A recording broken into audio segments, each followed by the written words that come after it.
What is up, YouTube, and welcome to this Flash video. So we finally got the Wrath of Savitar episode, which personally I was super excited for this season once I first heard that we were going to get this, especially later on throughout the episode or the season even. Well, I thought this would reveal quite a lot. Now it kind of does and it kind of doesn't. So we've got the usual CW drama on this episode, with it being revealed that Barry kind of only actually proposed to Iris because of, well, the whole fact that she's going to die, and he thought that, well, she didn't have a ring in the future kind of vision thing that they vibed, and, well, he thought he could possibly change that by simply proposing to her having a ring, and this would all change. But as we saw in this future vibe at the moment,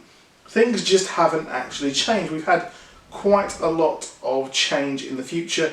They have stopped the attack on Greta City. That actually came true.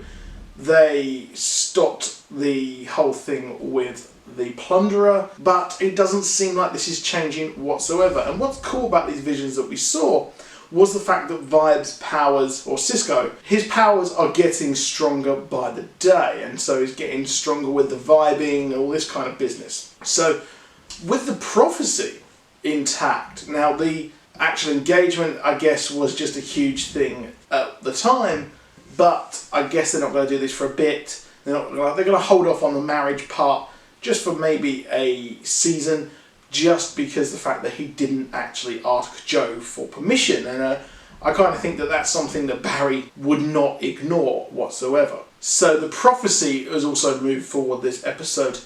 We got to see the person who would suffer a fate worse than death, which was Wally. And also intertwined with this was the person who would betray you, is Caitlin, kind of. So she kept a piece of this Philosopher's Stone just so she can stop her powers.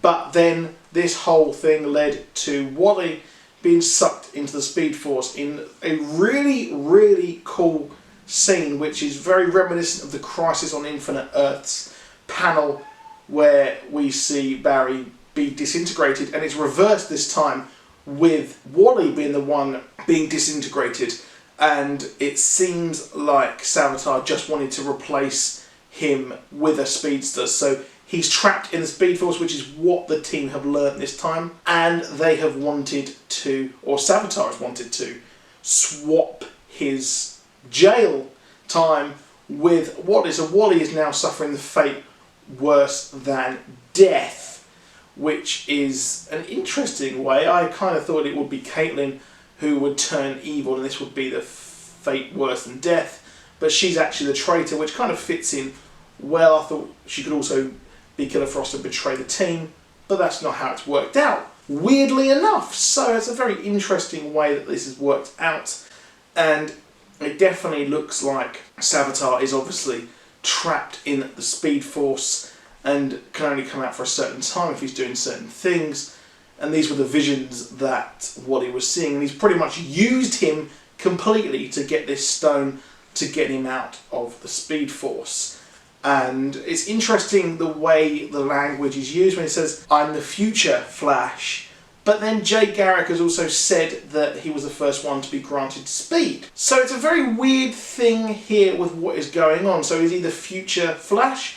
Is he the future? Is this simply some dude who gained powers in a test pilot program like the original Savitar, and then turned evil and found his way into the Speed Force, and Barry chucked him in there, and then he became more powerful this way? So it's very interesting to see how this is progressing, because we did have Jay say that he is the first one. The whole thing with Savitar is really contradicting it, and I'm disappointed we haven't seen more of Jay Garrick this season. I say, where's Jay? We want him. Barry is suffering the biggest crisis ever, and he needs Jay Garrick there to help him. So it's really odd that this is going on. And the romance of Wally and Jesse was very short-lived. I would have probably had maybe another episode to progress this and then take Wally away, which is really strange when you think about it. But now we have the One Will Fall, which you would think is Iris, but I can't see Iris being the one who would fall. So, having this in head, what do you think? Who will be the person who will actually die? Because I can't see it being Iris. Let me know in the comments what you think below. But I did think this was a very, very interesting episode.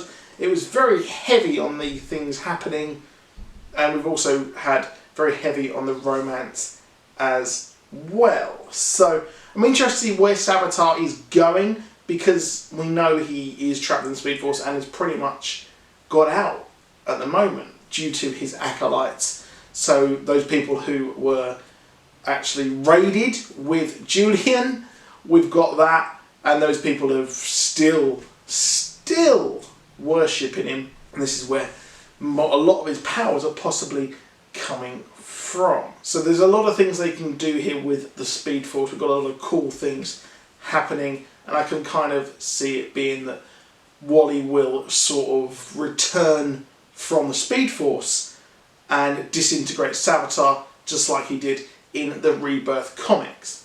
So that's it for this video. Please do drop a like, please do subscribe. I'll see you soon.